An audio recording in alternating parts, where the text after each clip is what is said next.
ટોપ 2 Gujarati businessman હવે આમને સામને આવી ગયા છે. મુકેશ અંબાણી અને ગૌતમ અદાણી.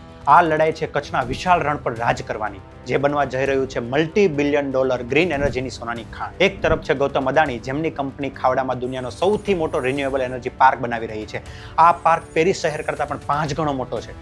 અદાણીનું લક્ષ્ય 30 ગીગાવોટ વીજળી ઉત્પાદન કરવાનું છે, જેમાં 26 ગીગાવોટ સોલાર અને 4 ગીગાવોટ પવન ઉર્જા હશે.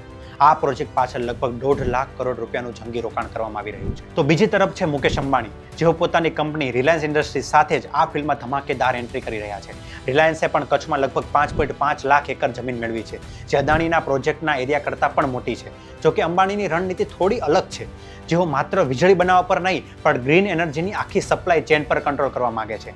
આ માટે રિલાયન્સ જામનગરમાં એક વિશાળ ગીગા કોમ્પ્લેક્સ બનાવી રહી છે, જ્યાં સોલાર પેનલ, બેટરી અને ગ્રીન હાઇડ્રોજન જેવી વસ્તુઓ બનશે. જો સાદા શબ્દોમાં કહું તો અદાણી એક વિશાળ પાવર પ્લાન્ટ બનાવી રહ્યા છે, જે દેશને વીજળી વેચશે, જ્યારે અંબાણી એક એવી ફેક્ટરી બનાવી રહ્યા છે જે પાવર પ્લાન્ટ બનાવવાનો સામાન, વીજળી સ્ટોર કરવાની બેટરી અને ભવિષ્યનું બળતણ પણ બનાવશે. આ લડાઈનો ફાયદો ભારતને થશે? તમને શું લાગે છે? ક્લીન એનર્જીની આ રેસમાં કોણ બાજી મારશે, અંબાણી કે પછી અદાણી?